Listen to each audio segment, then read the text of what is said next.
Welcome behind the veil. In the landscape we think. In stillness we converse. So I was raped repeatedly when I was 19 years old. And I also developed PTSD. And As a result of the rape? As a result of being raped. This is the part from Lady Gaga's interview with Oprah, where she revealed she was repeatedly raped by a music producer. And incidents like this are all too common in Hollywood and across American film, music, and entertainment industries. So I did some research, trying to find some answers. What follows is my trilogy on the broken machinery of America. So America's broken machines. Number 1, Hollywood.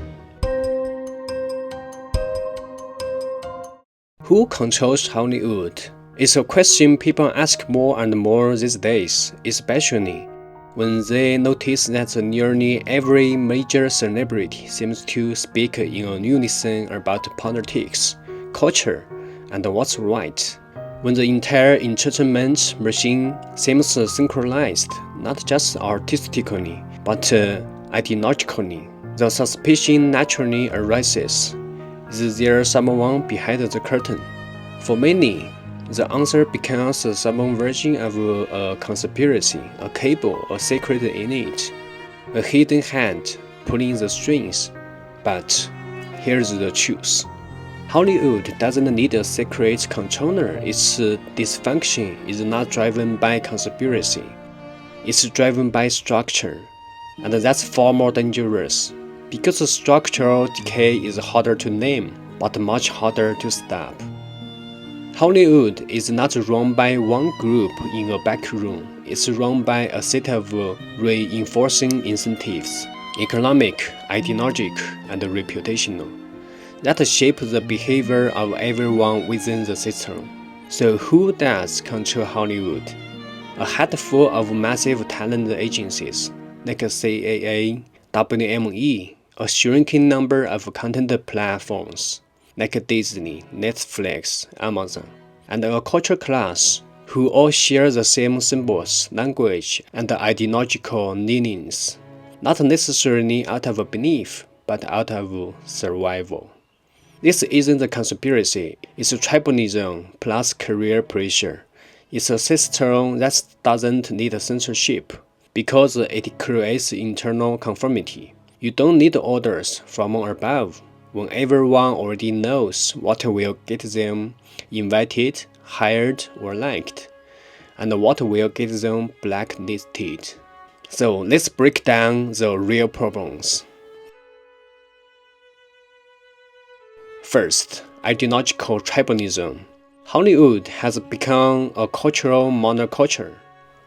Diverging from the dominant ideology, even mildly, can mean career suicide. A 2023 Hollywood Reporter poll found that over 92% of major industry professionals identified as liberal, with many admitting they would avoid working with someone openly conservative, even if qualified. A 2022 study from the University of North Carolina showed that nearly half of the right-leaning professionals self-censor at work to avoid a professional backlash. According to Morning Consult, 64% of Americans believe Hollywood doesn't reflect their values. So what's the result? One-sided storytelling, self-censorship, and a moral hierarchy that's more about optics than depth. 2. Tokenism disguised as inclusion. Hollywood loves to preach diversity, but often it's performative. This is where they excel, both on screen and in real life. According to UCLA's 2022 Hollywood Diversity Report, Black actors appeared in 27% of lead roles, more than double their population share. But only 6.2% of screenwriters and 4.5% of directors were Black. Latinx people make up nearly 20% of the US population, but held only 2.8% of lead roles, and less than 1% of screenwriter credits. We have more. In 2023, USC's Annenberg Inclusion Initiative found that out of the top 100 films, only one was directed by Latinx person. Only 2 had Asian American directors. So that's not real inclusion. That's optics without authorship. A system more interested in singling virtue than creating real equity. Number 3. No self-correction mechanism. The most dangerous part, this system cannot fix itself. It's too afraid to allow dissent, too fragile to entertain criticism. When actress Gina Carano expressed views slightly outside the Hollywood consensus, she was fired from the Mandalorian. Whether one agrees with her or not is secondary. The point is there was no dialogue, only cancellation. When a system cannot self-correct, it doesn't evolve, it collapses. Here's a hot historical truth. When systems decay, they don't just punish the guilty, they punish everyone inside. It doesn't matter if you are one of the good ones. If you stay in a structure that's rigged against truth, hostile to independent thought, and unable to evolve from within, then eventually you go down with it. This isn't a moral judgment, it's a mathematical certainty. From ancient Rome to Soviet Union, decaying in its fall, not because of enemies, but because of internal contradictions. That's where Hollywood is today. A system more interested in self-image than truth, moral posturing than artistic courage, ideology than real human stories.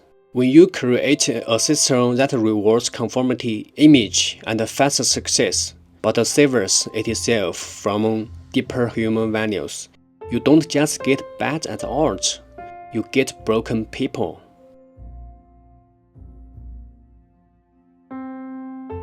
To survive in this system, many turn to hollow rewards, drugs, alcohol, hypersexuality, and even violence.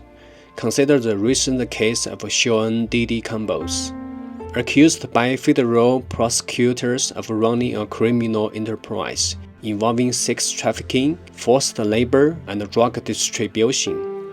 Organized freak-offs, events where women were allegedly drugged and coerced into sexual acts. His employees allegedly procured narcotics, booked travel, and managed logistics for these activities.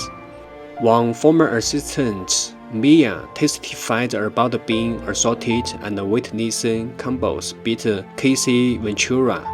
Another lawsuit claims he and associates gang-raped a 17-year-old girl under the guise of offering career help. These are not isolated incidents. Heath Ledger, Prince, Michael Jackson all died from prescription drug overdoses. Demi Lovato relapsed after mental health struggles. Macaulay Culkin, Amanda Bynes, Lindsay Lohan, former child stars who broke down under Hollywood's toxic pressure. These are not just personal tragedies, they are structural symptoms. When a system exempts people from real value, kindness, love, responsibility, they are punished by hollowness, guilt. And when people feel hollow, they chase the fattest escape. Dopamine, drugs, sex, violence. It's a bad feedback loop, a toxic reward system.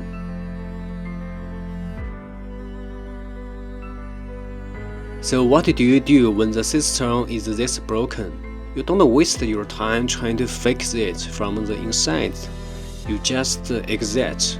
You build something better from the outside. Something leaner, freer, more honest.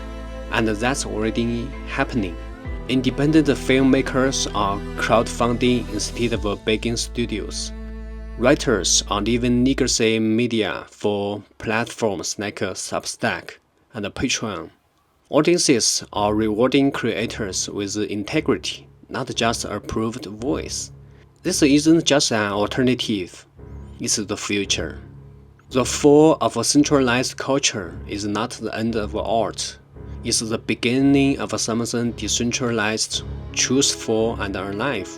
So, no, there's no secret puppet master pulling Hollywood's strings.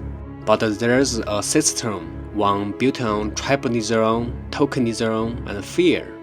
And the only rational response to a system like that is not anger, but clarity. Get out. Don't try to fix what's designed to collapse. Build something better. Let the hollow giants fall, because in most cases, trading our soul for money is a deal that leaves us empty. When a system starts rewarding illusion and punishing truth, do we still have a reason to believe in its future?